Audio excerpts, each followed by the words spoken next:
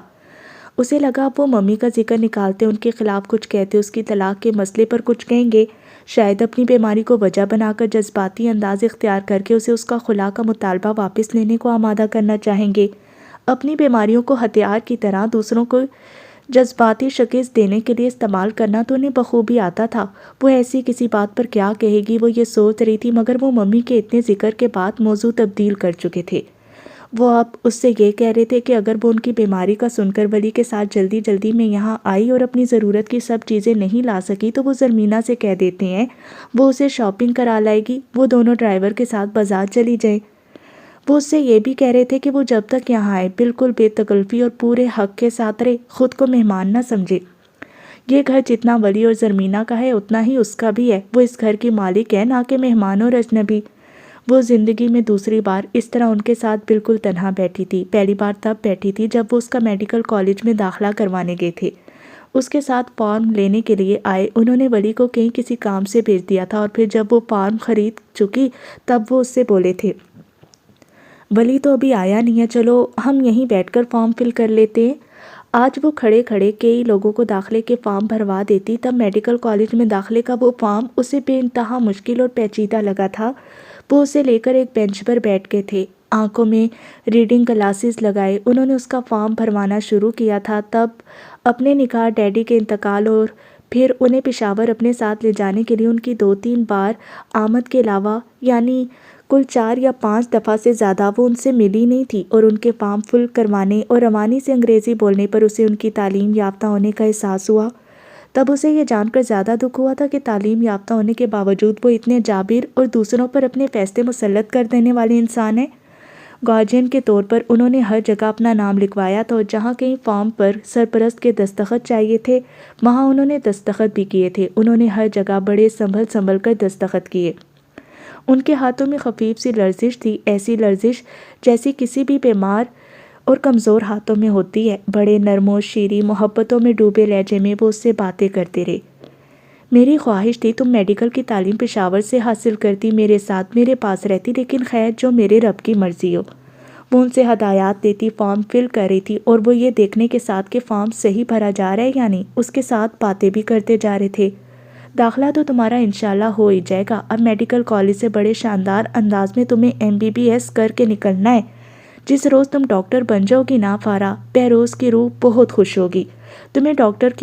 تمہیں ڈاکٹر بنانے کی اسے بہت خواہش تھی۔ تب اس نے بہت چونک کر سر اٹھا کر انہیں دیکھا۔ اس کے اسکول کالج کا ہر فارم ڈیڈی اسے پاس بٹھا کر بھروایا کرتے تھے۔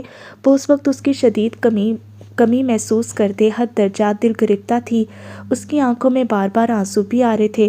آغا جان کے لبوں سے ڈیڈی کا نام سنتے ہی اس نے نظر اٹھا کر انہیں دیکھا۔ اسے ان کی آنکھوں میں بھی نمی نظر آئی اور پتہ نہیں کیوں، لیکن اس کا دل چاہا وہ ان کے سینے پر سر رکھ کر ڈیڈی کو یاد کر کے بہت سا روئے، بہت آنسو بہائے، جو اس کے باپ کی موت کا سبب بنا۔ وہ اس کے سینے پر سر رکھ کر رونا چاہتی ہے۔ اپنی اس عجیب و غریب خواہش کو بمشکل دبا کر خود کو جھڑکتی وہ اسی طرح بیٹھی رہی۔ پھر اپنی آنکھوں کی نمی پر قابو پاتے انہوں نے اس سے بھر لیے جانے والے فارم کو دوبارہ چیک کرنے کو کہا، اور جب فارم بھر کر وہ ان کے ساتھ بینچ پر سے کھڑی ہوئی تب وہ اس سے بولے تھے، اب ہم بینک چلیں گے، وہاں تمہارا اکاؤنٹ کھلوانا ہے، جوائنٹ اکاؤنٹ ہوگا تمہارا ولی کے ساتھ، لیکن عملاً اسے آپریٹ تم ہی کرو گی، چیک بک بھی تمہارے ہی پاس رہے گی۔ یہ مت سمجھنا کہ اس میں موجود پیسے بس صرف تمہاری پڑھائی اور گھر کے روزمرہ کے اخراجات کے لیے ہیں۔ تمہارا جیسے دل چاہے ان پیسوں کو خرچ کرنا، ممی سے بھی کہنا وہ ان پیسوں کو استعمال کیا کریں۔ اس کے علاوہ اور بھی کبھی پیسے چاہیے ہوں یا کوئی بھی مسئلہ ہو فوراً مجھے فون کرنا۔ جو بھی چیز چاہیے ہو، جو بھی بات ہو، جو بھی پریشانی ہو، جیسے بہروز سے کہتی تھی ایسے ہی مجھ سے کہنا۔ میں نے تمہارے لیے گاڑی بھی بک کروائی ہے، گھر پر جو گاڑی ہے وہ ممی کے استعمال کے لیے چھوڑ دینا، تم کالج دوسری گاڑی میں جایا آیا کرنا۔ ممی سے پوچھ لینا، اگر وہ مان جائے تو میں ڈرائیور بھی بھجوا دوں گا، ورنہ پھر یہیں سے کوئی ڈرائیور تمہارے لیے تمہاری ممی رکھ لیں گی۔ میں بس یہ چاہتا ہوں کہ میری فارا کی کسی ضرورت میں کوئی کمی نہ آئے۔ پھر اکاؤنٹ کھلوانے کے بعد وہ اسے گھر واپس چھوڑنے آئے تب ممی سے بولے تھے، روحی بیٹا تم میرے پاس آ کر نہیں رہنا چاہ رہی، کوئی بات نہیں، بس مجھے اتنی اجازت دے دو کہ کبھی کبھار فون پر تم لوگوں سے بات کر لیا کروں۔ ممی نے بعد میں یہ بات تجمل ماموں کو بتائی تو وہ بولے، کوئی حرج نہیں فارا کہ ان سے بات کرنے میں، فارا ان کی پوتی ہے، اگر وہ اس سے رابطہ رکھنا چاہتے ہیں تو فون پر بات کرنا چاہیں تو کرنے دو، تم بھلے نہ بات کرو۔ رابطہ رکھنے دوں، بات کرنے دوں؟ آج ایک دن فارا ان کے ساتھ گئی تھی تو آ کر مجھ سے کہہ رہی تھی کہ آغا جان سے آج بہت مختلف لگے ہیں۔ پہلے میرا خیال تھا وہ زور زبردستی سے فارا کی شادی کی کوشش کریں گے، مگر جو پلان انہوں نے بنایا وہ تو میری سوچ سے بھی کہیں بڑھ کر ہے۔ زور زبردستی سے وہ میری بیٹی کا دل تو نہیں جیت سکیں گے نا۔ اپنا پیسہ کھلے ہاتھوں سے خرچ کر کے اور خوب محبت جتا کر وہ میری بیٹی کا دل اور اس کا اعتماد جیت لینا چاہتے ہیں تاکہ وہ ان کی طرفداری کرتے میرے مقابل کھڑی ہو سکے۔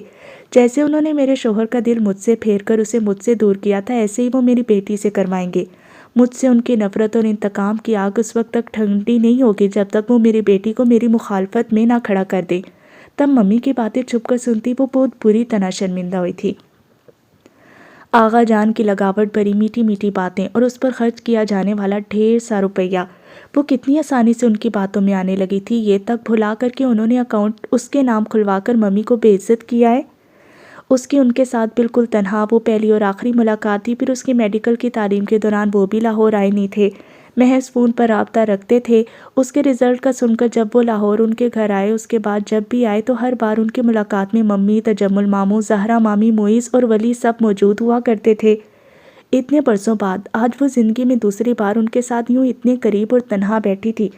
آج وہ 18 سال کی ناسمجھ و کم سن فارا بہروز خان نہیں تھی جو کسی بھی چکنی چپڑی میٹھی میٹھی باتوں میں آ جائے، مگر پھر بھی اس وقت وہ اپنے دل میں وہی کیفیت پیدا ہوتی محسوس کر رہی تھی جو 6 سال پہلے داخلہ فارم بھرتے وقت اس بینچ پر بیٹھ کر کی تھی۔ اس کے دل میں ان کے سینے پر سر رکھ کر رونے کی خواہش بڑی شدت سے مچل رہی تھی۔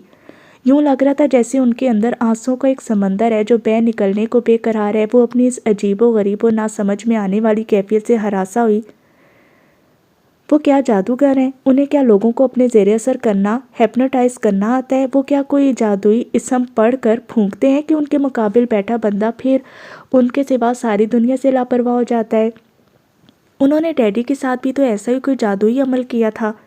ڈیڈی یا تو ان سے اتنے ناراض تھے کہ زندگی بھر کبھی ان کا نام تک اپنے لبوں پر نہیں لائے، اور جب ان سے ملے تو چند ہی دنوں میں اتنے بدل گئے کہ نہ اس کے ڈیڈی رہے نہ ممی کے شوہر، بس صرف محمد بختیار خان کے بیٹے رہ گئے۔ کمرے کا دروازہ بڑے دھماکہ خیز انداز میں کھول کر زرمینہ کی بیٹی اندر آئی تھی۔ چونک کر اسے دیکھتے وہ اپنی عجیب و غریب جذباتی کیفیت سے باہر نکلی۔ جتنے دھماکے سے وہ اندر آئی تھی، ایسے ہی اچھلتے انداز میں وہ بیڈ پر آلتی پالتی مار کر اس کے اور آغا جان کے سامنے آ کر بیٹھ گئی۔ فرمائیے بڑی بھی، کیسی ہیں آپ؟ آغا جان تکیوں سے کمر ٹکا کر بیڈ پر نیم دراز تھے۔ نیلی جینس جس کے ایک پانجے پر باریک ڈول بنی ہوئی تھی، اس کے اوپر گہرا گلابی رنگ کا خوب موٹا سویٹر اور سر پر سویٹر کا ہم رنگ اونی ٹوپی پہنے وہ بہت پیاری لگ رہی تھی۔ گول مٹول خوب صحت مند سی تو وہ ویسی ہی تھی، سردی کے سبب جو اتنے ڈھیر سارے لوازمات پہن رکھے تھے ان سے اور بھی موٹی موٹی لگ رہی تھی۔ پارا دلچسپی سے اس بچی کو دیکھنے لگی، اس کے سرخ سرخ گال ہولے سے کھینچنے کو بھی دل چاہا۔ اس کی باتیں سنو کبھی، ایسی پکی نانیوں دادیوں جیسی باتیں کرتی ہے، آغا جان اسے بتانے لگے۔ کیا نام ہے تمہارا؟ اشنا عباد الرحمن، اس نے بڑی معصومانہ سی سنجیدگی سے جواب دیا۔ اس نے اپنے سامنے رکھا بسکٹوں کا ڈبہ اس کے سامنے کیا، اس نے فوراً ہی بے تکلفی سے ایک بسکٹ اٹھا لیا۔ تم بڑی ہو بھائی سے؟ نہیں، میں اور حذیفہ ٹوینز ہیں۔ وہ کھاتا نہیں ہے نا، اس لیے بڑا نہیں ہوتا۔ اس نے فوراً ہی آغا جان کی بات کی تصدیق کرتے پکے پن کا ثبوت بھی فراہم کر دیا۔ دیکھا کیا کہا تھا میں نے تم سے؟ آغا جان بلند آواز سے کہکا لگا کر ہنسے، وہ بھی بے اختیار کھلکھلا کر ہنس پڑی۔ نہ جانے کتنے مہینوں بعد آج وہ یوں ہنسی تھی، اپنی ہنسی اسے خود اجنبی بھی لگی اور بہت اچھی بھی، مگر اس کی یہ طویل عرصے بعد کی ہنسی ولی کو دیکھتے ہی فوراً غائب ہو گئی۔ کاٹن شرٹ سویٹر والے عام حلیے کے یکسر برعکس اس وقت وہ خاصی فارمل قسم کی تیاری میں تھا۔ دائیں ہاتھ میں بریف کیس پکڑے وہ کمرے میں داخل ہوا۔ اندر کے منظر کو دیکھ کر اگر اسے کوئی حیرت یا تعجب ہوا بھی تھا تب بھی اس نے اسے ظاہر نہیں کیا۔ اسے دیکھتے ہی اس نے چہرے پر سے مسکراہٹ کا ہر نشان ہٹا کر سنجیدگی طاری کر لی۔ وہ اس پر اور اشنا پر ایک سرسری نگاہ ڈالتا آغا جان کے پاس آ گیا اور ان کے قریب جھک کر بولا، آغا جان میں جا رہا ہوں۔ اس نے ان کے دائیں ہاتھ کو اپنے ہاتھ میں لے کر چوما۔ وہ بڑی محبت اور چاہت سے انہیں دیکھ رہے تھے۔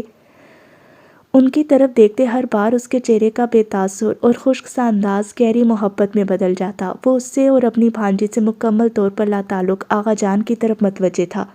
جاؤ بیٹا، انہوں نے اس کی پیشانی چومی، اور میری فکر میں زیادہ ہلکان ہونے اور پریشان ہونے کی کوئی ضرورت نہیں ہے، میں خوب مزے میں ہوں۔ دو ڈاکٹرز میری خدمت کرنے کو موجود ہیں، وہ ہنستے ہوئے اس سے بولے۔ وہ جواباً ہنسا نہیں بلکہ سنجیدگی سے سر ہلاتا ان کے پاس سے ہٹ گیا۔ وہ جس تیز رفتاری اور عجلت میں اندر آیا تھا اسی سے فوراً چلا بھی گیا۔ بہت فکر رہتی ہے اسے میری، آفس چلا بھی جائے تو پیچھے 10 بار فون کر کے میری خیریت پوچھے گا، فون پر میری ہلکی سی کھانسی کی آواز بھی سن لے تو سب کام چھوڑ کر بھاگا بھاگا گھر آ جائے گا۔ اگر یہ جملے اس نیت سے کہے جا رہے تھے کہ ولی صہیب خان کے لیے اس کے دل میں کوئی سافٹ کارنر پیدا ہو جائے تو یہ ایک بیکار اور بے مقصد کوشش تھی۔ بہت چھوٹی عمر میں بڑی بھاری ذمہ داریاں پڑ گئی میرے بچے پر، نوجوانی کا بے فکری کا زمانہ گزارنے کا موقع بھی نہیں مل سکا، وقت سے پہلے بڑے بھاری بوجھ اور ذمہ داریاں اٹھانا پڑ گئی سے۔